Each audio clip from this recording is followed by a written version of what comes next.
You're in the right place. Dr. Kris Wusterhausen has been in your shoes, and he's done the work and can show you how you can turn things around. In this podcast, he'll share his personal stories and advice on how to create the life you want for yourself as a provider and as a business person. You'll learn how to reclaim your life, your time, your energy, and most of all, reclaim the dream you had when you started your journey to become a doctor. Welcome to the Dr. Kris Podcast. All right, Dr. Kris, welcome back to your podcast, the Dr. Kris Live podcast. How are you? I'm great today, Steve. How are you doing? I'm doing awesome. So I was jealous. You've been in the Virgin Islands. Is that where you've been? Yeah, we just did 8 days in the Virgin Islands and got back a couple days ago trying to reacclimate to the real world again. Mm-hmm. Which actually was funny. When we were coming in on the boat, our captain pointed out, like, there's the real world house, like where they filmed the MTV show Real World. That was like a blast from my college days. It was like, oh, okay, that still exists. Okay. So anyway, just a fun little fact of the Virgin Islands, the real world house is there. Of course, there's probably like 12 different versions of it now. So, when you're out there relaxing, enjoying life, trying to spend time and disconnect with your family, you had this nagging thing that you wanted to check in on your business while you're gone. Yeah, I really struggle, and I'm trying to do better with it on completely disconnecting. I think it's a common thread that a lot of us have, is the completely disconnecting. It's a habit. Our cell phones, our emails, our computers, our body, our mind wants to go towards it. And I think it's a special talent who actually can completely disconnect from those things. Psychologically, I mean, it has us. And so, the good news, I guess, for me is I have a wife who constantly says, "What are you doing?" And so then it makes me realize, like, oh yeah, I guess I am going right back to the laptop or whatever. And so I don't think I did horribly, but I could have done better. That's for sure. Well, the folks that listen to this, they're providers themselves, and they have a practice, and they're in that practice, and it really pulls at you. And I think one of the stories that I really like, one of your story that really impressed me, is that there's this point in this practice where you kind of wake up and you realize this thing is sucking more of your life out of you than you originally wanted or desired. It's impacting your family life. It's impacting your health. And this brought you to a point where you knew that you had to make a change. Yeah, sometimes what we kind of say is that you don't really, when you have your own traditional practice, you don't really work for yourself or your customers. You really work for the insurance companies, in my opinion. Ultimately, what you can do for your patients is dictated by those insurance companies. They put enough hurdles and barriers in place that basically you're going to end up doing it their way, by prior authorizations and peer-to-peer reviews, which is where you actually have to set an appointment to talk to their doctor on the phone to get Steve's MRI approved. And there becomes a point in your practice, whether we want to admit it or not, we finally just kind of give up on those things, or at least limit the amount that you do, because you simply can't do them all. I would see patients anywhere from 8 to, our schedule went to 5. We would typically wrap up with the last patient 5:15, 5:20, 5:30, something like that, because we were always running behind, of course. And then you started the paperwork. If you were lucky, you got a little bit of time at lunch to do some of the paperwork, and then you would get done at 5, let's just say 5:15, and for another 45 minutes to an hour, work on paperwork. And, I live about 20, 30 minutes from the office. Even today, I still practice just a mile away from where I used to practice. Get home at 6:30, 6:45, and you're just exhausted. You're not physically exhausted, just mentally exhausted from everything that you went through that day. And I found as time went on, not only was my physical health suffering, but my mental health was suffering as well. I just would come home crabby and irritated and just didn't really want to talk to anybody, and found myself with young kids and wasn't being quite the dad that I thought I should be. But really what it was is just, feeling like I could do a little bit of a better job for my patients than I was doing, because the traditional doc, as you've heard me say, with an established patient has somewhere in that 10 to 15-minute range to take care of that patient. And I worked in a very high complexity clinic. It was the county clinic. So what we mean by high complexity is just a lot of medical problems. I didn't see many people that I'm 45 and I have high blood pressure and that's it, and my blood pressure is great and I just need a refill. I mean, we saw those during the day, like, oh, Jesus, we got one good one. All right, good. And knock those out real quick and go to the next one, which we had diabetes, high blood pressure, high cholesterol, heart attacks, and took 12 to 15 medications, no exaggeration.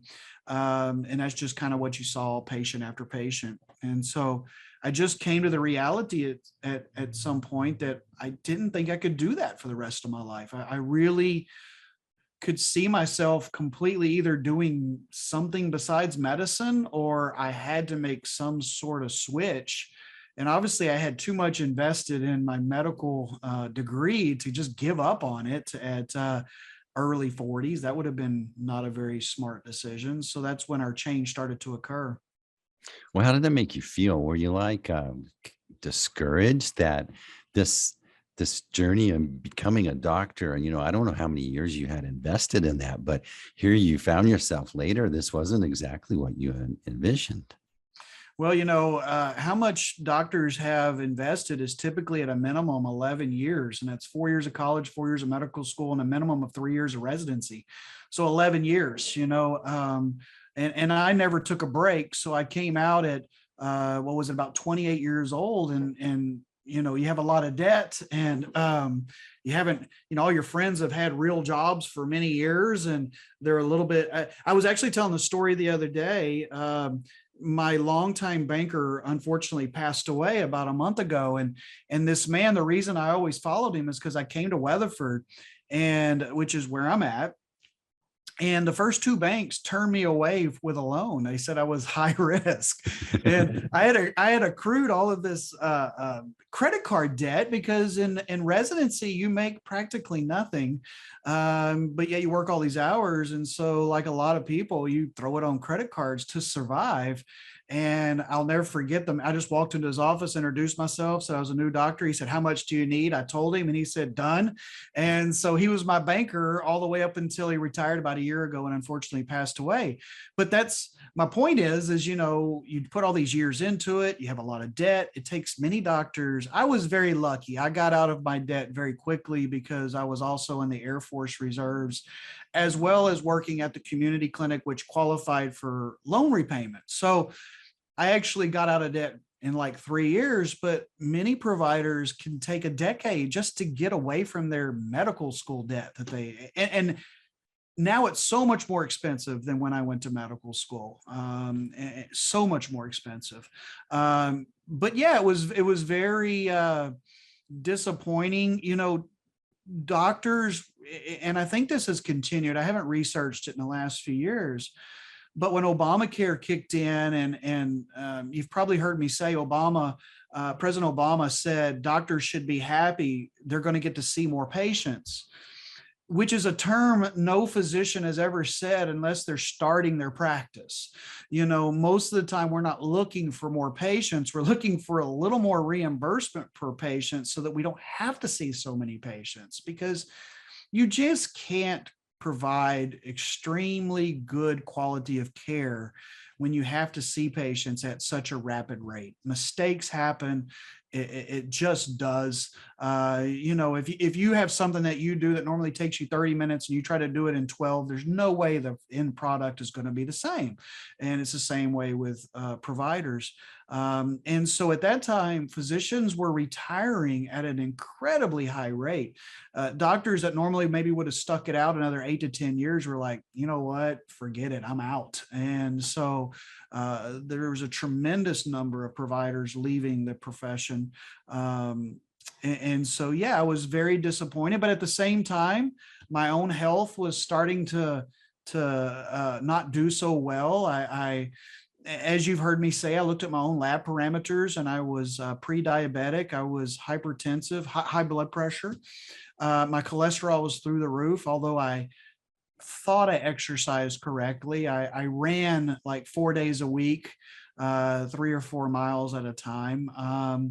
And I was very much overweight. I was around 35% body fat. I was 200 pounds, 198 pounds, 5'10", 34% body fat. And I was just like, you know, I don't know about you, but like you think in your mind of the stereotypical doctor, and I think Norman Rockwell comes into the picture, and Yeah. it's that overweight doctor with the big red nose with the glasses on the tip of his nose. And actually, doctors die at an incredibly young age. We have the youngest death age of any profession, you know. And why is that? It's because doctors typically don't take care of themselves. But then I had this epiphany. I was like, hang on a sec. I go into rooms and I try to look my patients in the eyes and I try to tell them, you're not eating right, you're not exercising right, you're not doing this right and that right. Well, hell, I decided I'm surprised no one's ever looked back at me and gone, well, what are you doing? Because it's not working for you either. And that's when I kind of really started to change my mindset of, hang on a second, I cannot possibly be a leader for my patients unless I walk the walk. And it's what we talk about a lot with the SSRP, where I'm faculty, is you must walk the walk to talk the talk. And if you don't, your patients, in my opinion, aren't going to have the same level of respect for you. So what are like, as a traditional provider, what are the common options if I'm realizing I'm at a point where at a crossroads, I need to make a change? What are just the traditional common options? It depends on your specialty, of course, but I'm gonna really comment more on primary care type providers because that's what I was or slash am. So there's a few different options. One, provide doctors can decide to go work for the insurance company. Basically, like, well, I'm going to go with them. And that's that doctor you talk to on the peer-to-peer review, on the other side of the line. I always wonder, God, what is that life like? But it's, they sit there and take phone calls. You can go into research. That would be a possibility. You could decide to go that aspect. Technology. Most of the time, those aren't the routes that primary care providers are looking for. The med spa became quite popular, and that was actually where I started my exit, was the med spa, and that is kind of says it all, but it's a spa that does cosmetic procedures that are cash based. So that can be quite popular. Now I consider myself an age management medicine physician. So I have a pure cash practice where we really there is a huge niche these days. It's the fastest growing field of medicine from what I've read, and that is this cash practice, because there's a tremendous amount of Americans that don't have insurance, health insurance, but most likely don't have very good health insurance. And so I fall into that category. I call it catastrophic health insurance. Mm-hmm. It's there if I need I get hit by a bus and I need emergency surgery. I've got it. I'm not going to go bankrupt because of it, but I've got a $10,000 deductible. So I haven't used it in a decade because, it's just there to make sure I don't go broke, to keep my premiums at an absolute minimum. So many times that can be the route, but that transition can be quite tricky for a lot of providers. So it's not like, this is not for every provider. And I imagine the providers that are listening to this, they're going, this has been on my mind, but to go from a traditional practice to a cash pay practice seems like seems like I need some different skills. It's very scary. It's like starting another business with no guarantees. How do you how did you think through that? What were your ups and downs on that? Well, and I don't think I necessarily had it completely well thought out. And so that's why I like to do this kind of stuff, because I like to talk about my own failures, perhaps, because I think I could have done it a much more streamlined approach today than I did 12, 13 years ago. We went of the aspect of, let's start this cash practice over here on the side with doing cosmetics. At the same time, I got training and work for Synergenics part-time, which we've talked about, which is where I got my original age management medicine training, and basically worked through their offices and started to kind of slowly build this practice up. But if you're a provider that's out there, and if there's so many different ways to do it, the biggest thing that I run into with most providers, and it was completely my scenario, which is no one wants to take a financial step back. That's the scariest thing, especially most providers. I'm not going to say all providers are the primary money earner of the family. Okay. I mean, I guess there could be some scenarios where you've got two providers, and that could be a different scenario. Or maybe you've got just plenty of money in the 401k, and it's not the primary determining factor. But 99% of the time, the providers I'm talking to are the primary money earners, and taking financial step backs, especially in our times today, is always scary. And as I've told you, there's also kind of that machismo thing that we just don't want to take a step back financially, even though, we probably know it'll be fine.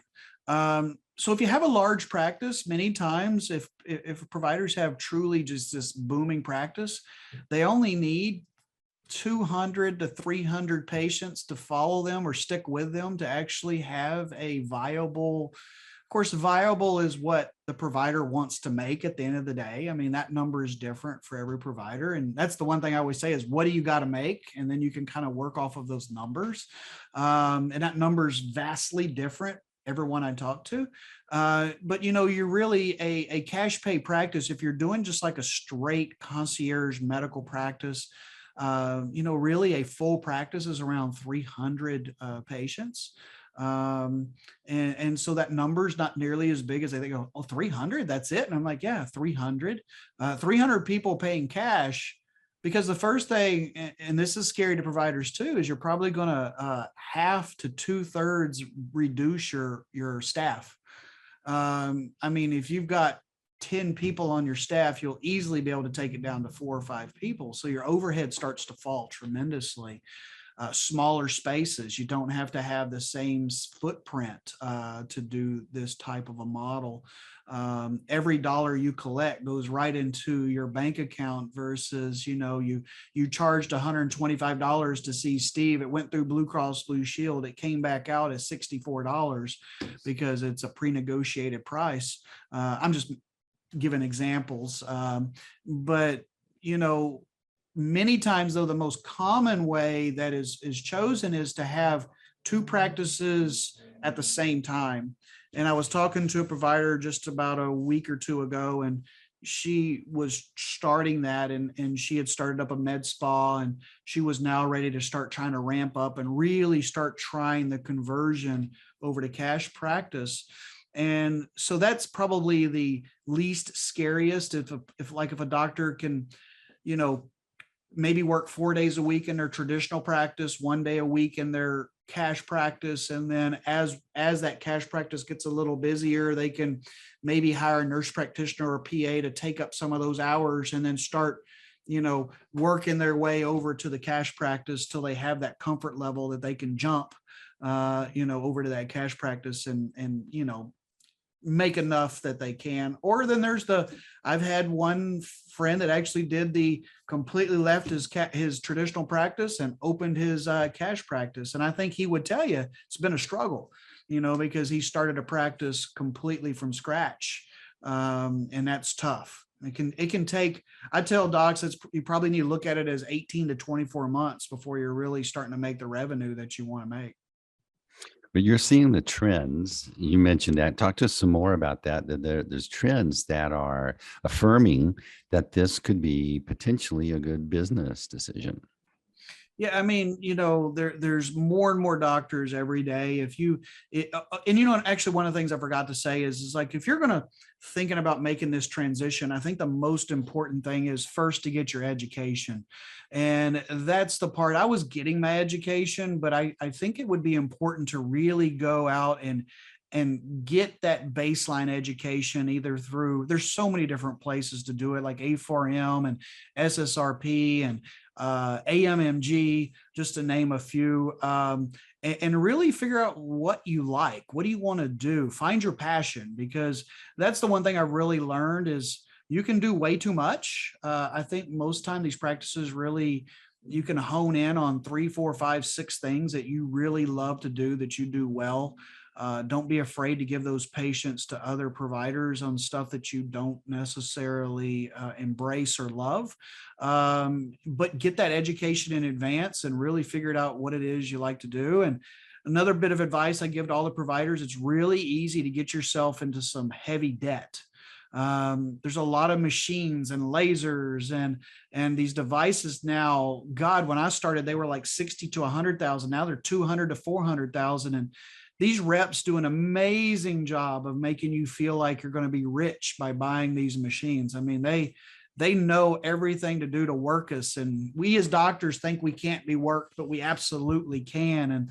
And thankfully, I have a cheap spouse who sometimes walk me off the ledge, because I'll be like, yeah, that sounds great. Just be careful. You can find yourself in $1 million worth of debt from these machines really quick. And that's big payments every month, to have to make.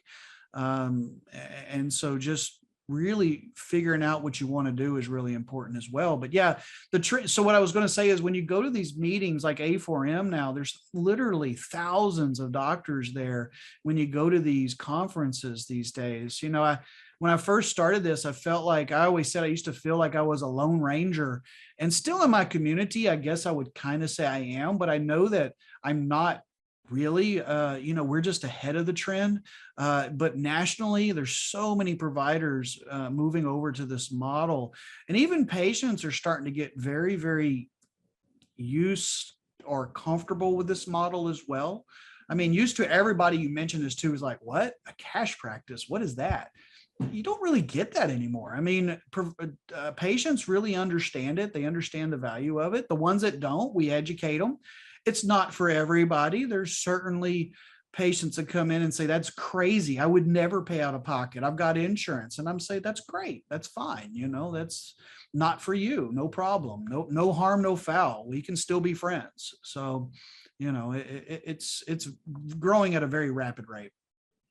Well, awesome. I think this is a good stopping point in this conversation. I have a lot of questions around financial hurdles and other things, but I think that's something we ought to talk about on the next episode. If I'm a provider and I'm like, I want to talk to someone, are you available to talk? And what does that look like? Yeah, I am. And I talk to providers every week, and sometimes it's just nothing more than advice, and I don't mind having some, short phone calls, 10, 15 minutes, and just kind of discuss their situation. And we don't charge for that, just to kind of give them an idea or thoughts, or, starting a conversation. And they can do that by, they can either go through our website, theresearchclinic.com, or they can email me directly at drchris@theresearchclinic.com. Be more than happy to start a conversation with them. All right, Dr. Kris, as always, excellent conversation. Check out the Research Clinic. It's a great example of practice that we've been discussing today. And, it helps you get the vision for what maybe you're wanting to do. There's a lot of resources out there, and be sure to visit drchris.life. That's DR and capital, or well, just a K. That's not CH, but DRKRIS.life. And the Research Clinic, that's theresearchclinic.com. Dr. Kris, any last words? No, I think we've covered enough today. I appreciate your time. All right. We'll see you guys on the next episode. Thanks for joining the Dr. Kris podcast. If you learned something today and you want to connect and get more information, visit our website, www.drkris.life, where you can find more great information or even schedule a time to learn how you can engage with Dr. Kris. Be sure to follow, like, share, and we'll see you on the next episode of the Dr. Kris podcast.